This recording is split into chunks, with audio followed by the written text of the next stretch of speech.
పుట్టుక నీది, చావు నీది, బతుకంత దేశానిది అన్న ప్రజాకవి కాళోజీ మాటలే స్ఫూర్తిగా డిసెంబర్ 7, 2023న బాధ్యతలు స్వీకరించిన క్షణం నుండి ప్రతి క్షణం తెలంగాణ హితమే పరమార్థంగా, రాష్ట్ర అభివృద్ధి ధ్యేయంగా, పేదరిక నిర్మూలననే ప్రాధాన్యంగా ప్రజాప్రభుత్వం పనిచేస్తున్నది. రాష్ట్రంలో అధికారం ఇవ్వడంతో పాటు ఈ 2.5 ఏళ్లలో జరిగిన పలు ఉప ఎన్నికలలో, పంచాయతీ మున్సిపల్ ఎన్నికలలో మా పట్ల మీరు చూపించిన ఆదరణ, అభిమానం మరవలేనిది. ఎవరెన్ని విమర్శలు చేసినా, ఎన్ని కుట్రలు చేసినా ప్రజలు మాకు అండగా నిలబడడం ఎనలేని శక్తిని ఇచ్చింది. ప్రజా సంక్షేమం పట్ల, రాష్ట్ర అభివృద్ధి పట్ల మా బాధ్యతను మరింత పెంచింది. రైతులు, యువత, ఆడబిడ్డల ఆకాంక్షలు, ఎస్సీ, ఎస్టీ, బీసీ, మైనారిటీ, అగ్రవర్ణ పేద వర్గాల సామాజిక న్యాయం, సమగ్ర అభివృద్ధి సాధన కోసం పలు విధాన నిర్ణయాలు తీసుకుంటూ, కార్యాచరణ చేసుకుంటూ 2.5 ఏళ్లుగా నిరంతరం శ్రమిస్తున్నాం. అభివృద్ధితో పాటు సంక్షేమానికి సమపాలలో ప్రాధాన్యత ఇస్తూ పాలన సాగిస్తున్నాం. ఈరోజు నేను గర్వంగా చెప్పగలను, దేశంలో ఏ రాష్ట్రం అమలు చేయని సంక్షేమ పథకాలను మన తెలంగాణ రాష్ట్రంలో అమలు చేస్తున్నాం. అభివృద్ధి, సంక్షేమం ఒక ఎత్తు, ఆత్మగౌరవం, స్వేచ్ఛ, సామాజిక న్యాయం మరో ఎత్తు. తెలంగాణ ఆవిర్భావ ఒక ప్రత్యేక ఘట్టం. దశాబ్దాలు ఉద్యమం చేసి రాష్ట్రాన్ని సాధించుకున్నది కేవలం సంక్షేమం, అభివృద్ధి కోసమే కాదు, ఆత్మగౌరవం, స్వేచ్ఛ, సామాజిక న్యాయం కోసం ఈ గడ్డపై ప్రతి బిడ్డ పోరాటం చేశారు. పెత్తందారీతనానికి వ్యతిరేకంగానే ఈ రాష్ట్రంలో పోరాటాలు జరిగాయి. నాటి రాచరికం నుండి నిన్నటి నియంతృత్వం వరకు తెలంగాణ తిరుగుబాటు చరిత్ర మొత్తం చెబుతున్న సత్యం ఇదే. ఈ చరిత్రకు మనం సజీవ సాక్షులం. రాచరిక ఆలోచనలు, నియంతృత్వ పోకడలను ఓడించి కొత్త చరిత్రను రాసుకోవడం కోసం మీరు ప్రజాప్రభుత్వాన్ని గెలిపించుకున్నారు. ఈరోజు ప్రజల మనోభావాలకు మేము ప్రతినిధులం, సమాజ ఆకాంక్షలకు మేము వారధులం.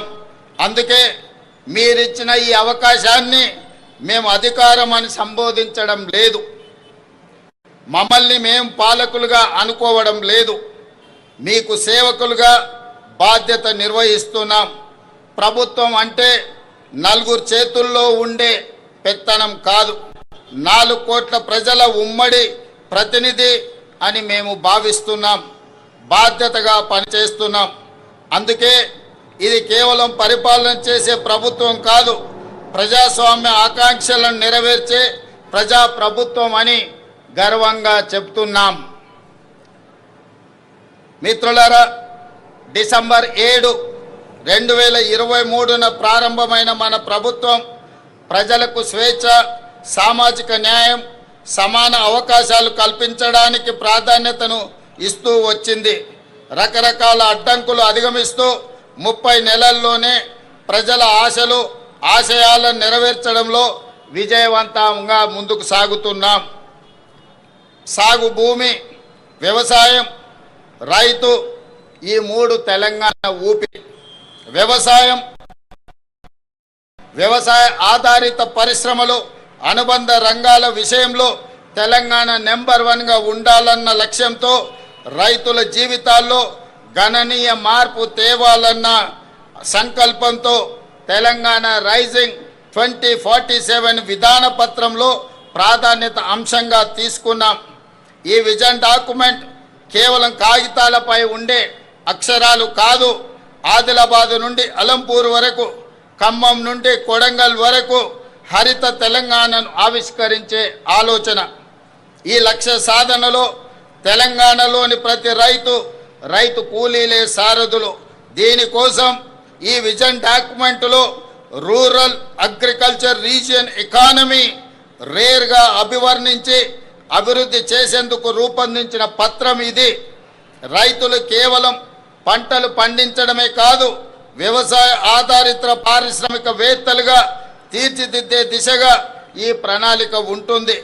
అగ్రికల్చరల్ ఎకోసిస్టమ్ అభివృద్ధి చేసి రైతులను శ్రీమంతులుగా చెయ్యాలన్నదే మా ప్రభుత్వం యొక్క సంకల్పం. 2025-26 అంచనాల ప్రకారం మన ఆహార ధాన్యాల ఉత్పత్తి రికార్డు స్థాయిలో ఉంది. 2,36,00,000 మెట్రిక్ టన్నులుగా నమోదైంది. ప్రజాప్రభుత్వం అందిస్తున్న ప్రోత్సాహకంలో వరి, మొక్కజొన్న, పత్తి పంటల విస్తీర్ణం గణనీయంగా పెరిగింది. పశు సంపద, మత్స్య రంగాలు గణనీయమైన అభివృద్ధిని సాధించాయి. రైతులు విభిన్న పంటల ఉత్పత్తితో తెలంగాణను సకల పంటల క్షేత్రంగా తీర్చిదిద్దాల్సిన అవసరం ఉన్నది. తెలంగాణ భూమి నైసర్గిక స్వరూపం అన్ని రకాల పంటలు పండించడానికి అనుకూలమైన క్షేత్రం. ఈ వేదిక మీద నుండి తెలంగాణ రైతాంగానికి నేను విజ్ఞప్తి చేస్తున్నా, కొన్ని పంటలకే పరిమితం కాకుండా అన్ని రకాల పంటలను, కూరగాయలను, పండ్లను పండించడం ద్వారా తెలంగాణ రాష్ట్ర కీర్తి ప్రతిష్టల్ని ప్రపంచానికే చాటి చెప్పే అవకాశం ఉంది. ఆ దిశగా రైతులను ఆలోచన చేయవలసిందిగా నేను మనవి చేస్తున్నాను. ఈ రైతుల కార్యసాధకులు కావాలంటే అప్పు లేని పరిస్థితి ఉండాలి. అందుకే రైతుల నెత్తిపై ఉన్న అప్పుల భారాన్ని తగ్గించే ఉద్దేశంతో ఒకేసారి 2 లక్షల వరకు పంట రుణాల మాఫీ చేశాం.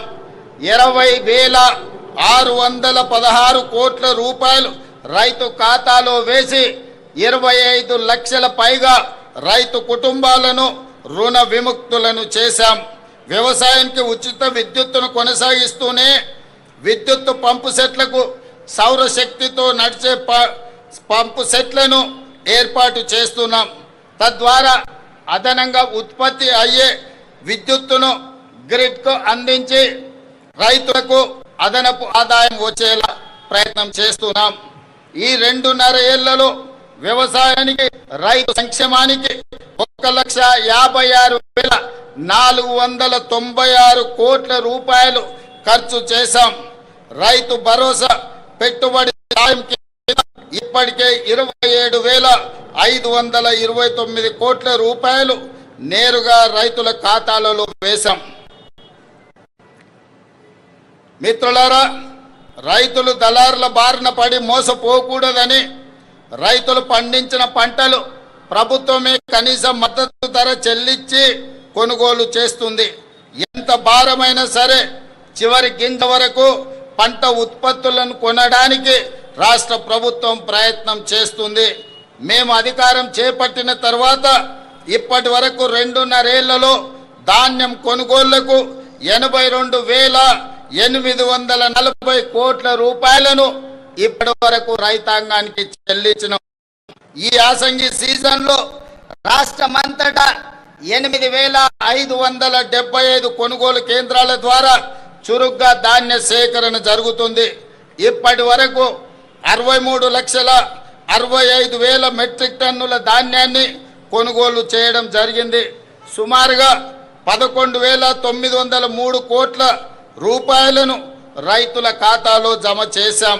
అకాల వర్షాల వల్ల ధాన్యం తడిసిపోయినా ప్రతి రైతుకు నష్టం జరగకుండా దాదాపు 10,000 మెట్రిక్ టన్నుల తడిసిన ధాన్యాన్ని ప్రభుత్వం కొనుగోలు చేసింది.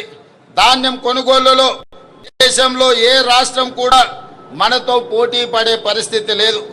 దేశంలో యాసంగి సీజన్లో సేకరించిన మొత్తం ధాన్యంలో చెప్పడానికి నేను గతంలో ఎన్నడూ లేని విధంగా రాష్ట్రంలో జొన్న, మొక్కజొన్న పంటలు సాగు భారీగా పెరిగింది.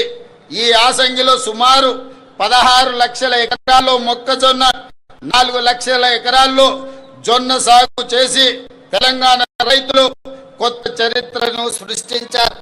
మొక్కజొన్న కొనుగోళ్లకు సుమారు 4,275 కోట్లు, జొన్న కొనుగోళ్లకు ఇప్పటి వరకు 1,154 కోట్లు రాష్ట్ర ప్రభుత్వము ఈ భారాన్ని మోసింది. అదేవిధంగా మిత్రులారా, సాగునీటి రంగానికి ప్రాధాన్యతను ఇస్తూ తెలంగాణ నీటి కోసం దశాబ్దాలు గోసపడింది. 10 ఏళ్ల గత పాలనలో సైతం పరిస్థితులు మారలేదు. కృష్ణా గోదావరి జలాల్లో మన వాటాలు తేల్చి ప్రాజెక్టులు పూర్తి చేసే విషయంలో మన ప్రభుత్వం చిత్తశుద్ధితో ఉంది. ఈ విషయంలో ఏ వేదిక పైన రాజీ పడకుండా లౌక్యంతో రాజకీయ విజ్ఞతతో పని చేస్తున్నాం. 2004లో కాంగ్రెస్ ప్రభుత్వం జలయజ్ఞం కింద చేపట్టిన ప్రాజెక్టులు 2014-15లో ప్రారంభమైన ప్రాజెక్టులు కొన్ని ఇప్పటికీ అసంపూర్తిగా ఉన్నాయి. పెండింగ్లో ఉన్న ప్రాజెక్టులపై అవసరమైన భూసేకరణ చేపట్టి వీటిని చెయ్యాలని ప్రభుత్వం పట్టుదలతో పనిచేస్తుంది. ఇవి పూర్తయితే ఆశించిన మేరకు కొత్త ఆయకట్టుకు నీరు అందుతుంది. తెలంగాణకు వరప్రదాయిని ప్రాణహిత చేవెళ్ల ప్రాజెక్ట్ తిరిగి ప్రాణం పోసే ప్రయత్నం మన ప్రభుత్వం చేస్తున్నది. మహారాష్ట్ర ముఖ్యమంత్రి గారికి ఒక్క గత సంవత్సరం నుంచి చర్చలు చేస్తున్నాం, లేఖలు రాస్తున్నాం. వారితో చర్చించి తుమ్మిడిహెట్టి బ్యారేజీ దగ్గర బ్యారేజీ నిర్మించే కార్యాచరణ చేపడుతున్నాం. గత ప్రభుత్వం 1,00,000 కోట్లతో నిర్మించిన కాళేశ్వరం ప్రాజెక్టు 3 ఏళ్లకే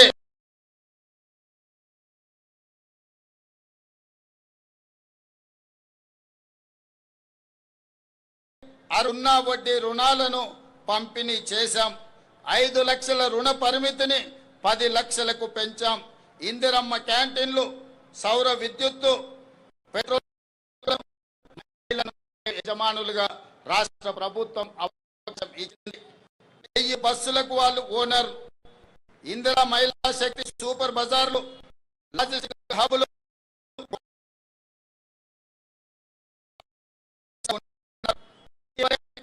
రాష్ట్రమంతటా ఒకే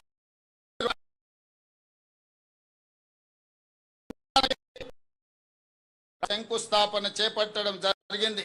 అమ్మ ఆదర్శ పాఠశాల కమిటీల ద్వారా పాఠశాలలో మౌలిక సదుపాయాలు, యూనిఫామ్, కుట్టు కూలీ శిల్పారామంలో మహిళా సంఘాల ఉత్పత్తులు అమ్మడానికి స్టాల్ ఏర్పాటు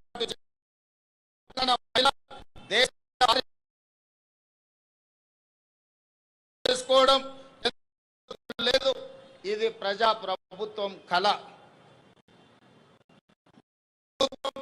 బాధ్యతలు స్వీకరించిన 48 గంటల్లోనే ఇచ్చిన హామీలను అమలుకు శ్రీకారం చుట్టాం. ఆడబిడ్డల ఆశీస్సులతో ఏర్పాటైన ప్రజా ప్రభుత్వం తొలి పథకాన్ని ఆడబిడ్డల సంక్షేమం నుంచి మొదలుపెట్టింది. ఆర్టీసీ బస్సులో మహిళలకు ఉచిత ప్రయాణ సదుపాయం అందిస్తున్న మహాలక్ష్మి పథకం విజయ పథంలో కొనసాగుతుంది. ఈ పథకం ద్వారా రాష్ట్రంలో ఆడబిడ్డలు దాదాపుగా 10,000 కోట్ల రూపాయలు ఆదా చేసుకోగలిగారు. ఇది నాకెంతో సంతోషాన్ని, ఆనందాన్ని, సంతృప్తినిచ్చే సందర్భం అని తెలియజేయడానికి నేను ఆనందపడుతున్నాను.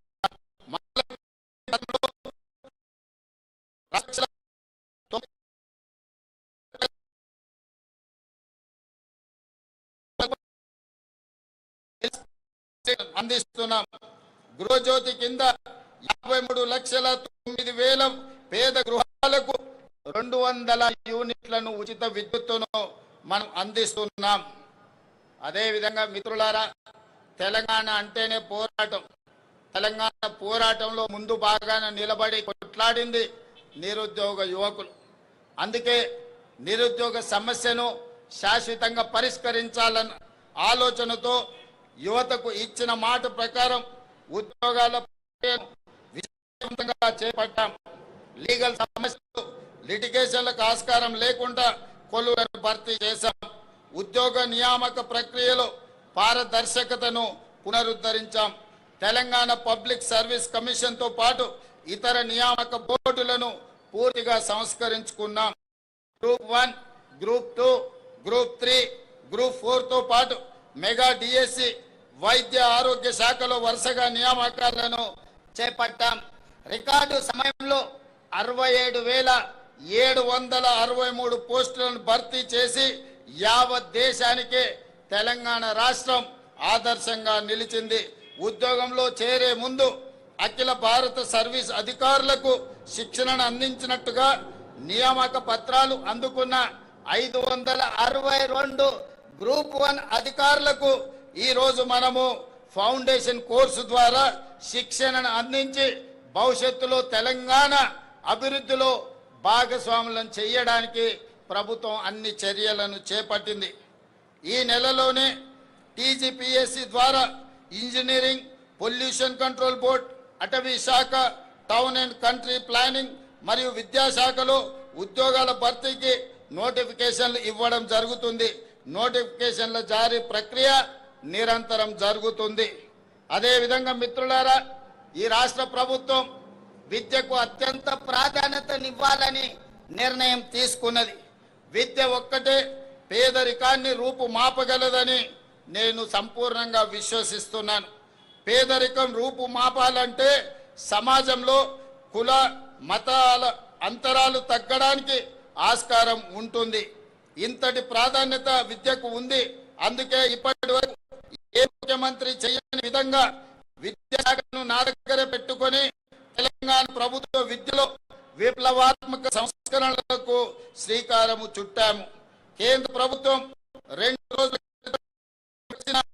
పర్ఫార్మెన్స్ గ్రేడింగ్ ఇండెక్స్ లో తెలంగాణకు చాలా మంచి స్థానం లభించింది.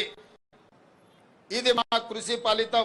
తెలంగాణ పబ్లిక్ స్కూల్ ఏర్పాటు నుండి యంగ్ ఇండియా స్కూల్ వరకు ప్రతి ప్రయత్నంలో బలోపేతం, విద్యార్థులకు నైపుణ్యం, పాఠశాలల్లో అత్యున్నత మౌలిక సదుపాయాల కల్పననే లక్ష్యంగా ఈరోజు పని చేస్తున్నాం.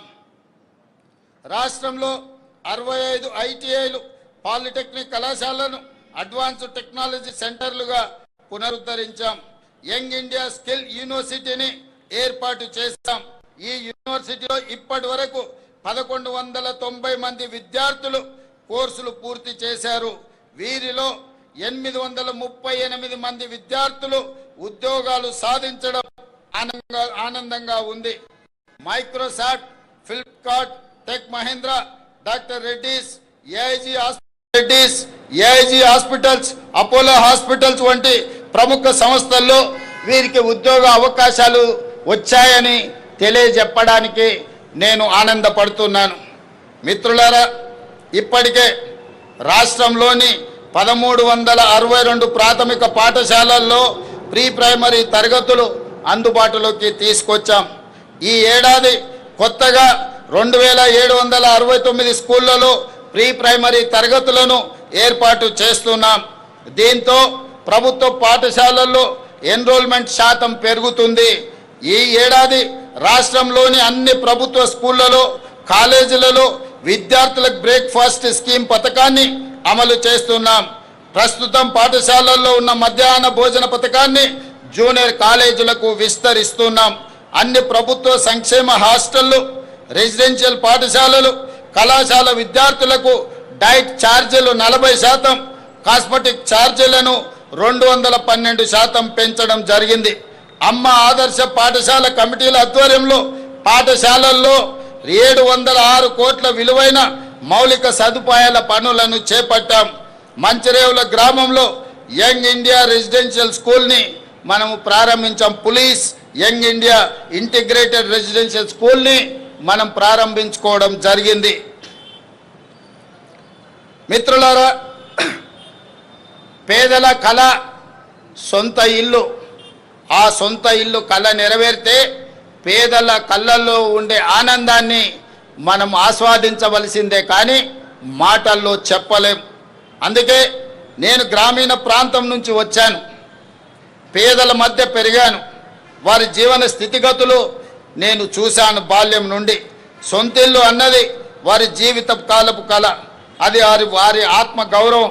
కిరాయి ఇళ్లలో ఉండి ఇంట్లో ఎవరైనా చనిపోతే ఇంటి యజమాని ఒప్పుకోకపోవడంతో భౌతిక కాయాన్ని ఆఖరి చూపు కోసము ఇంటికి కూడా తీసుకురాలేని వాళ్ళ పరిస్థితి బాధ వర్ణాతీతం.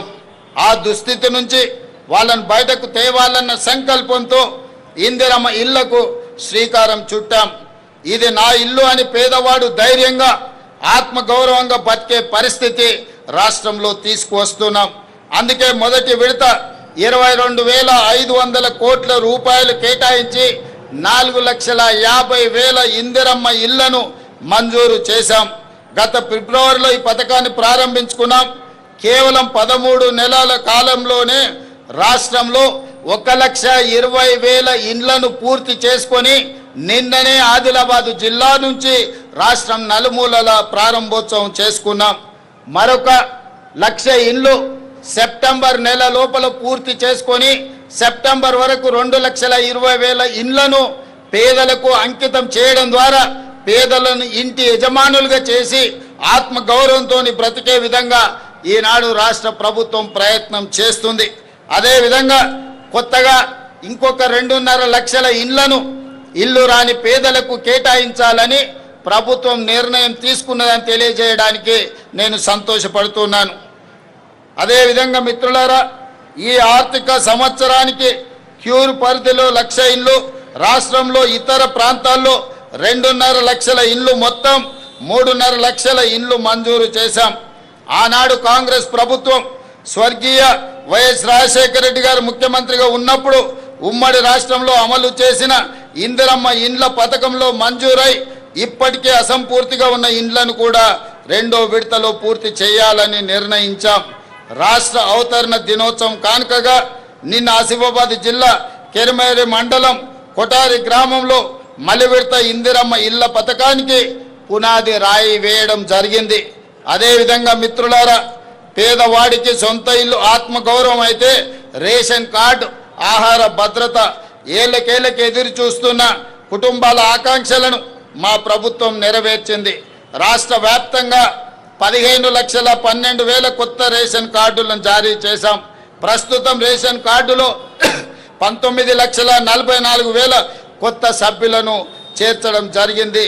తద్వారా రాష్ట్రంలో 3,38,000 మంది ఈరోజు సన్న బియ్యం భోజనం చేయగలిగే పరిస్థితులు కల్పించాం.